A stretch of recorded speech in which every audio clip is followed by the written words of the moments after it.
Well, why don't we ask you to try this one on your own? And of course, you can share your screen, or you can tell me what you did and I will type it up. Your choice. Let's go ahead. I think we're recording. We're good. So give yourself a couple of minutes. Let me see if I can put a clock here. It's not formal, okay? So the reason, because I can't keep track of time, okay? I say 1 minute, I probably give you 30 seconds. So let's keep it here.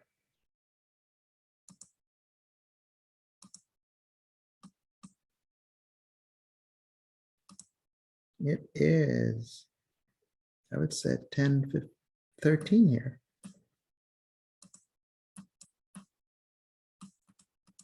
Let's give you 2 minutes to work on it, okay?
All right, Amara, seems like you're ready to talk. I could barely see it, but I'm glad I did.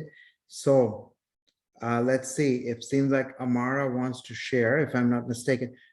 Just always, guys, if you guys wanted, so let me do this, talk a little bit about our protocol, okay? So anybody can talk. I'm lucky that I saw that you raised your hand. Most time I won't be able to see it, okay, when I'm recording. So just unmute yourself. We are a very friendly group of people. I don't think anybody will care. They'll let you talk. And I never have problem that too many people fighting over who wants to talk. So that's not an issue. Amara, go for it. And let's go ahead. I'm listening. Okay, so for the numerator, I had broke it down. So I did 2 to the power of 4, and then I did y to the power of 5 times to the power of 4. Is that kind of what you're getting for the top? Yeah. Wonderful. And then I for the new numerator, I got 16y to the power of 4/5 over y to the power of 3/10. Mhm. And then since y was by itself, it would be 1. So it would be 16 divided by 1. That gave me 16. And then for the y, I did 4/5 minus 3/10, and I got 1/2. Very good. Very good. Now I'm going to check the fraction, but I'm pretty sure you're correct. Okay. I wasn't, sorry. I was listening to you, but give me 1 second. So did you get 1/2? I'm going to double check for everyone, but I think you're right. Is this your final answer, Mara? Yeah. Okay, so, and I think this is what you're doing. I will do it. So you did 4/5. That's what you told us, minus 3/10. And I'm going to multiply top and bottom by, I want the denominators to be the same. I can just multiply them by 2. So I'm going to get 8/10 minus 3/10, and 8 minus 3 is 5. 5/10 is half. That's exactly what the answer is. Very good. Very good explanation. So let's pause there a little bit. What do you guys think? Did anybody else get the same answer? 16 times y to the power half. And of course, this is same as, not that we would write it like this. There's no reason to, but they're the same. Anybody else got the same answer?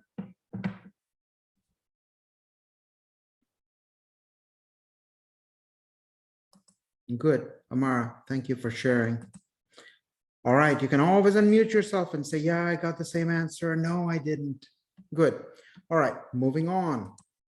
But just to let you know, okay, if you left your, I'm not talking to Amara, I'm talking to the whole class. If you left this problem like this, I will take off some points, okay? You have to do the subtraction because the bases are the same.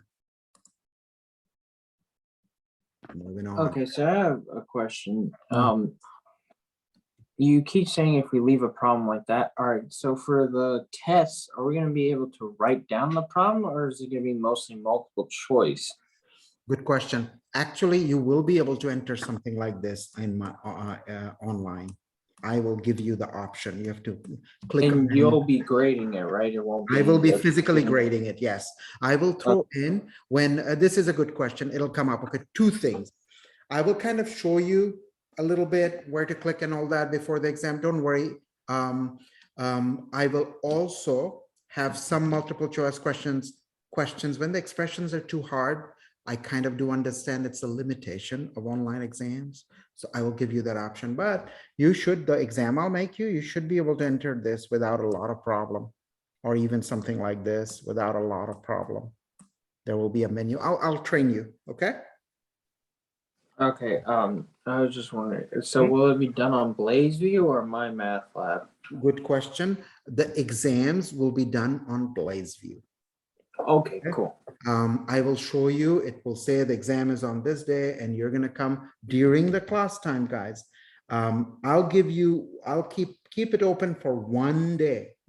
So let's say the exam is on June 20th. It'll be open all day, but because it's really, we call it synchronous. We're supposed to meet, you should be available. I'll give you 1 day because it's still an online class. I'll give you 1 day, but not more. Don't email me, please, asking for an extension. And this is why I cannot do it. Once I give the exam, everybody takes it, and I open the exam the next day, I can't just let you take it. It becomes silly. Other friends find it a little problematic, so I can't. I will give you 1 day. If you were to take this class face to face, you would have to come to my class at 9:30 and take the exam. So I'm making some concessions, but I can't make any more concessions than what I'm already making. So just be aware of it. And it wasn't Jack's question, but it does come up. So don't send an email, can you give me an extension? Take advantage of the fact that it's an online class and you're getting 1 full day, so you have a little flexibility. You will get only, once you start the exam, you will get only 90 minutes to take it, 90. And I'll make sure the problems I give you, you should be able to wrap it up. Now, here's the deal, and I will tell you what goes on. Sometimes students think that, again, I'm not finger pointing, I'm just trying to express the situation that I'm familiar with. Sometimes students don't come to class, do the work. They think, oh, it's an open book exam, so I'm going to study during the exam. And it doesn't work, guys. You have to study before the exam. You have to take the exam. After you prepare yourself, don't think you'll be able to study. Then many of my students will do well, and they would wrap up in 30 minutes. Everything is recorded online, right?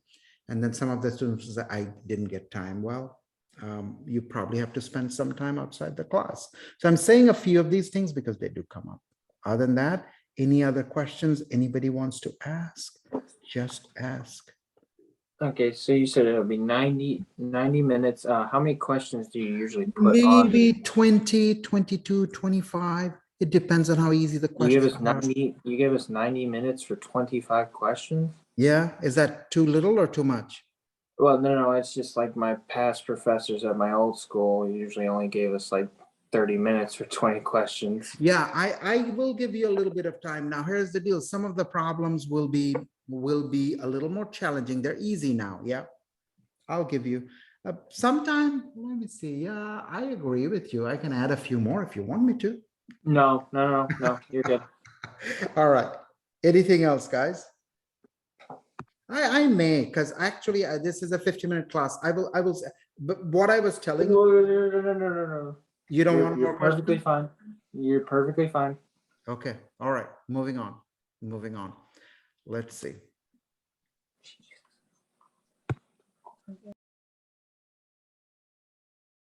I don't know which, well, let's try some of these, okay? Let's try number 74.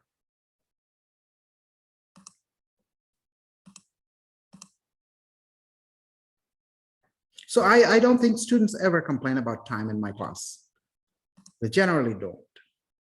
Now, if you feel like I'm giving you too much time, just tell me, I'll add a few more questions, no problem. Very easy to address.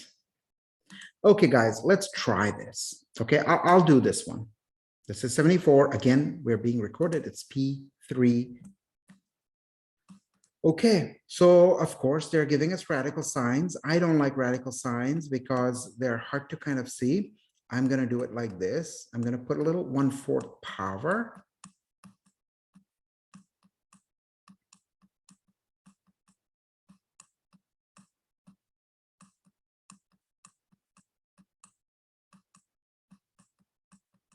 Okay, now, like you guys know, this quarter belongs to 162. And this quarter belongs to x to the power 5. So I'm going to multiply 5 by 1/4, and I'm going to write 5/4. This quarter in the bottom belongs to 2. And x to the power 1/4. Now, I don't know what times one. There's a bunch of ways you can do this. So how do we deal with this? Let's see if we can find 162 divided by 2. All right, so it's a little bit of delay. Well, it's not a dilemma or anything, but we'll see. Okay, so I don't like this. Well, let's work with this. X to the 5 to the power 4, x to the quarter. I'm going to subtract them. I'm going to do it here on the side. Okay, this one, the denominator is the same.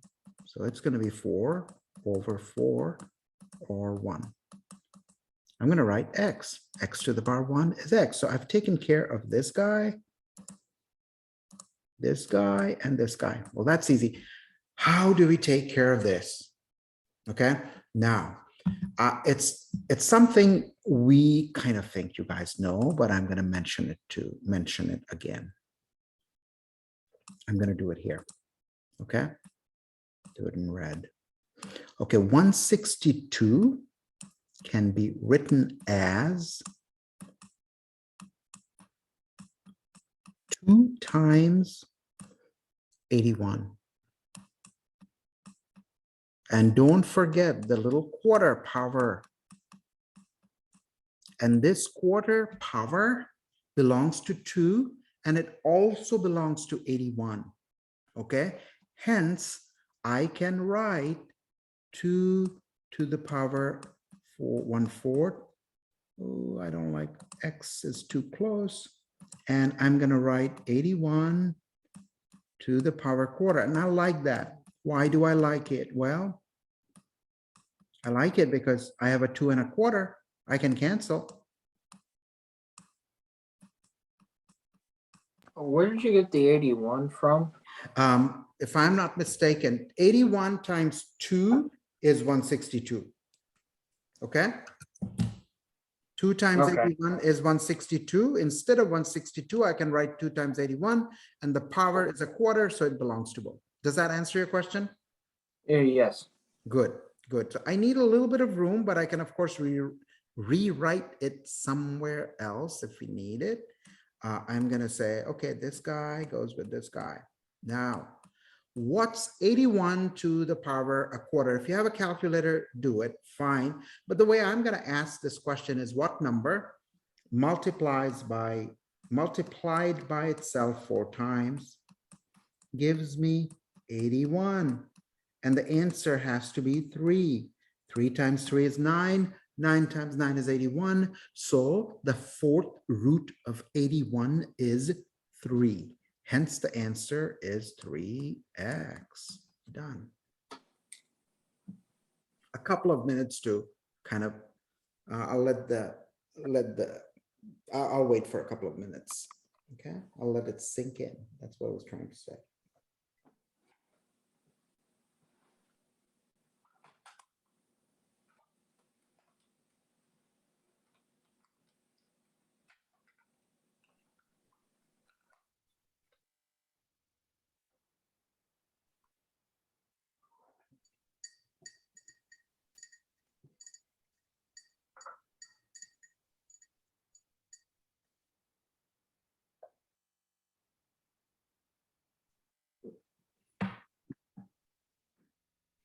Any questions, guys, from anyone? No. Good, let's move on. So I think we are getting it, okay? The way you guys are acting, if I'm not totally mistaken. So let's see where we were. So I assigned you, oh, 91, where's 91? Oh, we have a few more. So we did 100. Well, let me ask you this. We'll do a few problems from, We did 92, 98, and 100. right, thank you. We did, didn't we do, we did 100. And anything else you want me to do from this section? I feel like we are okay with this section based on the questions we have done. And anything else you want me to do? I can scroll the problems here. So a little bit of summary, guys. I will ask you to rationalize the denominator. And I will ask you to simplify expressions like this, where the powers will be fractional, and we will use all the exponent rules. So why don't we, just for fun, of course, you can ask me to do something. Let me ask you to try this, and I want one of you to present. Let me see, let me grab the problem. Let's try one. I don't think you guys will have trouble. I want you to explain in English, and it's a good exercise, okay?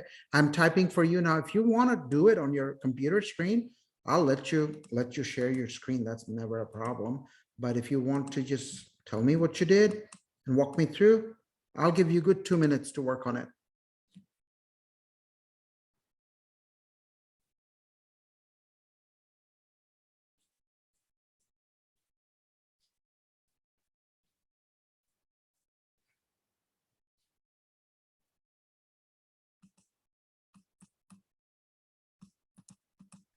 Professor, we already did this one.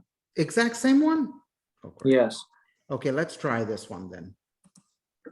I tend to pick the positive ones. How about this one? Just for, Yeah, we haven't done that one. We haven't done 97 yet. yeah, let's try this one. Thank you for pointing out. Let's try this one. And just when you are ready, whoever wants to talk, kind of tell me, hey, I want to do it. Just tell me verbally and I'll let you do it, or tell me how you did it. And you can use all sorts of shortcuts and impress your friends.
Who wants to share his or her thinking with the class, guys? Anybody?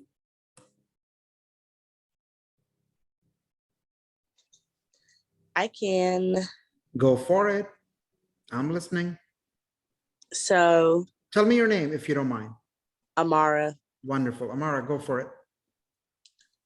So I basically just broke down the question. So I did 25 to the power of 1 times the power of 1/2, and then x to the 4th times the power of 1/2, and then y to the 6th times the power of 1/2. And then 25, that'll basically be the square root of 25, which was 5. And then the power of 4 times 1/2 would give me 4/2, which would come out to 2. And then for y, 6 times the 1/2, 6/2, which gave me 3. Very good. Good expansion.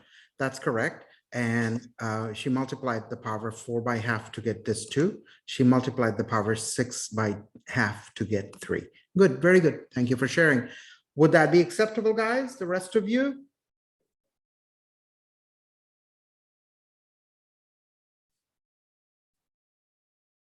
Yes. Wonderful. Awesome. So we're kind of officially done with P3. Okay. We're gonna come. Well, they're not chasing us out, so I'm gonna hang around here a little longer. I'm gonna do at least one problem from P4, and you should be able to do it. The P4 is really about FOIL and algebra. There's not a whole lot going on. So let's try a couple of problems from P4. We did do a little bit of lecture. Oh, we have to talk about one tiny thing. One tiny thing, okay? I'm gonna move. So again, we're gonna do a few definitions, okay? I'm gonna use the word that I'm gonna use now, will be used a lot, okay? This is just taken from your book. What's a polynomial? A polynomial, it's hard to define, but it's easy to kind of explain by giving examples. I'm going to first give you examples of what is a polynomial. Then I'm going to tell you what's not a polynomial. Well, seems like, okay, this is a polynomial.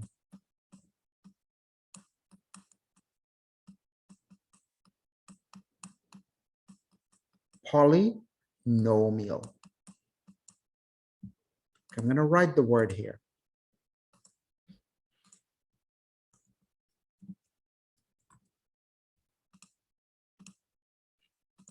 All right. Now, we're going to use the word polynomial a lot. This is not a polynomial. And I'm not going to ask you to give me a definition of polynomial, okay? But you should be able to recognize it. When I say here's a polynomial, we're going to do this, we're going to do that. All right. I'll give you another example. This is not a polynomial, okay? So I'm going to erase it because I divided a polynomial by another polynomial.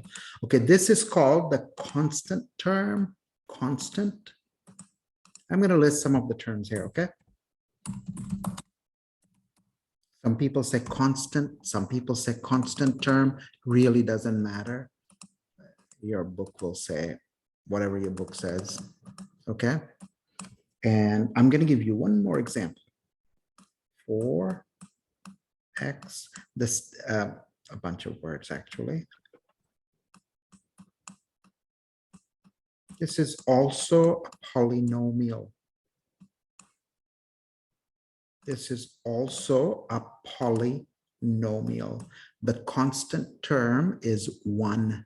And this 4 is called the leading coefficient. Fancy words for you guys. Leading, I'm going to see if I can spell coefficient. There's no spell checker here.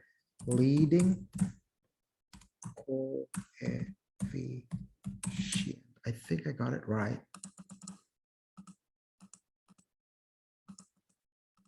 And I'm going to show you your book, okay? So give me 1 second to get ready. This is called the leading coefficient. So those are some of the terms. The leading coefficient is take the x term with the highest power, this has to be the highest. And the leading coefficient is the constant that's here. And when we say something like this, we say 4 is the coefficient, okay? Here, if in this first example, the coefficient is, you might say, oh, it doesn't have one. No, it does. It's 1. There's a little 1 here. We don't write it. Here, the leading coefficient is 4. This is the constant term. These are 2 examples of polynomials. We tend to write the one with the highest term first. Why do I say tend to? Because sometimes they'll write it differently and say sort it out, put it in the standard form. This is, I'm going with the standard form. Again, this is called the leading coefficient. This is called the constant. Let me see. This is called the constant term, the leading coefficient. And this has a name. It's called the degree of the polynomial. And let's write down that word too, degree. Degree of the polynomial. And it is simply the highest exponent.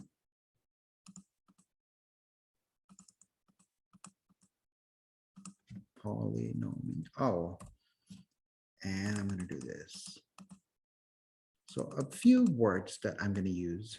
Okay, degree is very important. Okay, so let's go back.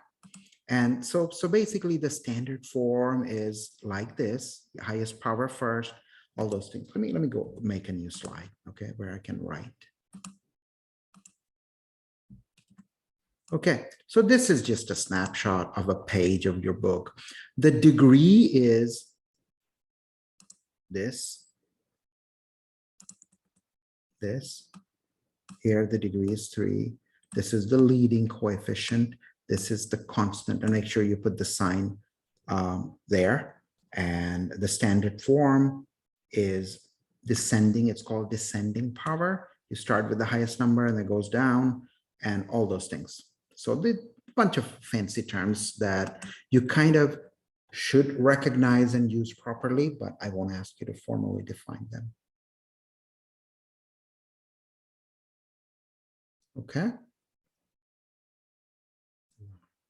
Let's see. I don't think I have too many things going on. Now, these look fancy. There's nothing going on really, guys. Leading coefficient, constant term. It looks very fancy, okay? But they're saying that n can be 15. Now, we're not going to see polynomials with really like high degree, like 15, but it can be. Multiplying polynomials when neither is monomial. Don't worry, we're going to do it when we do the problems. Okay, we have done this today. Okay, the very first thing we did. And I don't think we'll have trouble with these. So let's go ahead and do some problems. Here's the deal, guys. It's not a bad time to jump out. We have, well, I don't know why. They will kick us out really quickly. Let's jump out, guys. Okay. Generally, it's nice to cut our class into 3 sections. Let's jump out, come back. I'm going to do some problems from P4. Okay. See you guys really soon. Okay. I'm getting out. I know some of you started.